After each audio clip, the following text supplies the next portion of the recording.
Hello everyone, मेरे YouTube channel में आपका स्वागत है। आज के इस सेशन में हम हार्मोन रिसेप्टर के बारे में डिस्कस करेंगे। पिछले वीडियो में हमने जनरल कैरेक्टर्स ऑफ हार्मोन के बारे में पढ़ा था।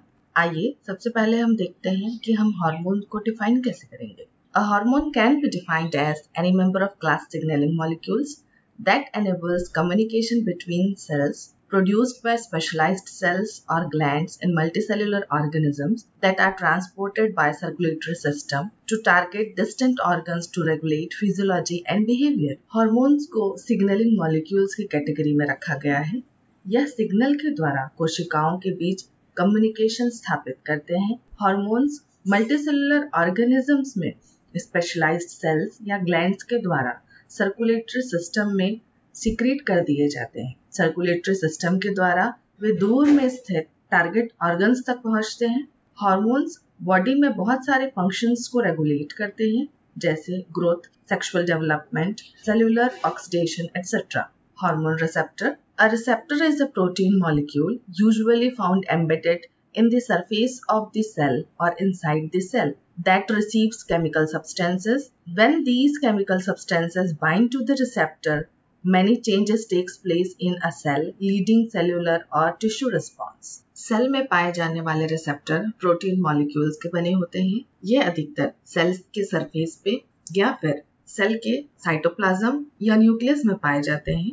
हार्मोन्स जैसे ही रिसेप्टर से बाइंड होते हैं, इनके बाइंडिंग के पश्चात सेल्स में अत्यधिक मात्रा में बदलाव होते हैं और ये बदलाव कहीं ना कहीं टिश्यू और सेलुलर रिस्पॉन्स में परिवर्तित हो जाते हैं। नेक्स्ट देखते हैं hormones effect on body. First one is regulatory और homeostatic function. They regulate the rate of gaseous exchange and the activity of vascular system and central nervous system. Human body में होने वाले functions जैसे gaseous exchange या vascular system और central nervous system के द्वारा की जाने वाली activities को भी hormones control करते हैं। Next one is permissive functions. It also affects the functioning of one another. Hormones जो भी effect show करते हैं, उन इफेक्ट्स को प्रभाव में लाने के लिए दूसरे हार्मोन्स की जरूरत पड़ती है, चाहे वो प्रक्रिया इनहिबिशन की हो या फिर स्टिमुलेशन की हो। Next one is integrative function. They support the role of nervous system. जो हार्मोन्स होते हैं वो नर्वस सिस्टम के सारे एक्टिविटीज को सपोर्ट करते हैं। Fourth one, morphogenetic function. The hormones governs the ontogenic development of an individual from the embryonic to adult stage. Hormones embryonic stage से adult stage की पूरी development को भी नियंत्रित करते हैं। आइए नेक्स्ट देखते हैं। Hormones exert their action as. First one is autocrine. Cells have receptors for their own secreted factors. कोशिकाओं में स्वयं के द्वारा सीक्रेट किए गए हार्मोन्स के लिए अगर रिसेप्टर प्रेजेंट होते हैं तो उस टाइप के हार्मोन्स को ऑटोक्राइन हार्मोन्स कहते हैं और इस टाइप के कम्युनिकेशन को ऑटोक्राइन सिग्नलिंग कहते हैं। Next one is paracrine. Cells respond to secretion of nearby cells. इसका मतलब है आसपास की कोशिकाएं सिक्रेटरी सेल्स द्वारा स्रावित किए गए हार्मोन्स को जब रिस्पॉन्ड करती है तो इस टाइप के सिग्नलिंग को हम पैराक्राइन सिग्नलिंग कहते हैं और इस टाइप के हार्मोन्स को हम पैराक्राइन हार्मोन कहते हैं।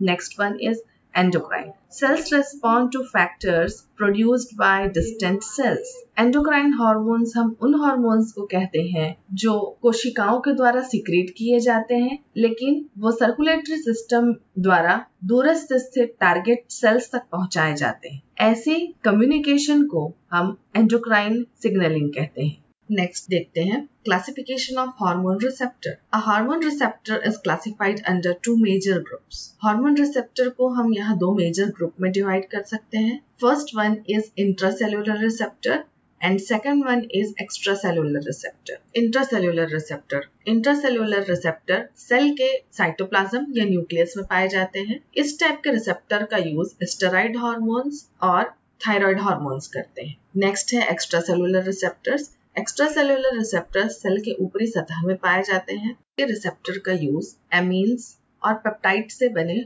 हार्मोन्स करते हैं, for example insulin and catecholamines. Next थोड़ा सा डिटेल देख लेते हैं। Extracellular receptor. Hydrophilic hormones are water-soluble hormones like peptide and some amino acid derived hormones. They circulate freely in the blood, however, are repelled by lipids. Hence, they cannot move across the cell membrane.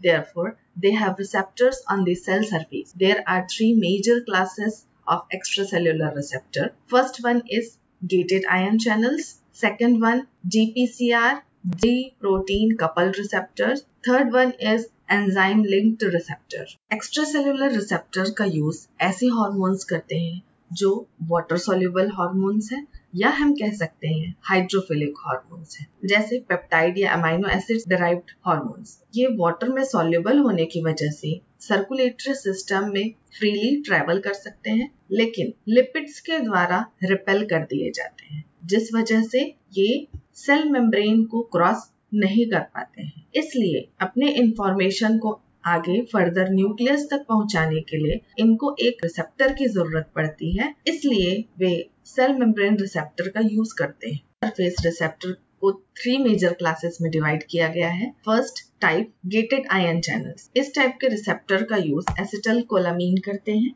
Next one GPCR, G protein couple receptor. इस type के receptor का use ACTH, LH, FSH hormones करते हैं। Third one is enzyme linked receptors. इस type के receptor का use insulin hormone करते हैं। Next receptor is intracellular receptor. Hydrophobic hormones are lipid soluble hormones and hence less soluble in the blood. They need hydrophilic carrier proteins to reach their target sites. They can easily move across the lipid bilayer cell membrane as they are lipophilic and their receptors are located within the cytoplasm across the cell plasma membrane of the target cells. The hormones detach before entering the cells. For example, steroid hormones and thyroid hormones. Intracellular receptor का use ऐसे hormones करते हैं जो lipid में soluble होते हैं या हम कह सकते हैं हाइड्रोफोबिक हार्मोन्स होते हैं। चूंकि ये लिपिड में सॉल्युबल होते हैं, इस वजह से ये सर्कुलेटरी सिस्टम में इजीली ट्रेवल नहीं कर पाते हैं। इनको टारगेट साइट तक ट्रेवल करने के लिए कैरियर प्रोटीन की जरूरत पड़ती है। जैसे ही कैरियर प्रोटीन इन हार्मोन्स को टारगेट साइट तक पहुंचा देते हैं, ये टारगेट साइट में एंटर होने से पहले उनसे डिसोसिएट हो जाते हैं। देन सेल मेम्ब्रेन को क्रॉस करने के बाद साइटोप्लाज्म में इनके लिए रिसेप्टर प्रेजेंट होता है। ये उन रिसेप्टर्स के साथ बाइंड होकर न्यूक्लियस में एंटर करते हैं, जहां ये जीन लेवल पे चेंजेस कर सकते हैं। स्टेरॉइड से बने hormones and thyroid hormones intracellular type के रिसेप्टर्स का यूज करते हैं। हार्मोन्स के मैकेनिज्म ऑफ एक्शन को हम नेक्स्ट वीडियो में देखेंगे। ये है रेफरेंसेस जिनसे मैंने स्लाइड प्रिपेयर किए हैं। Thank you very much for listening and please like, share and subscribe.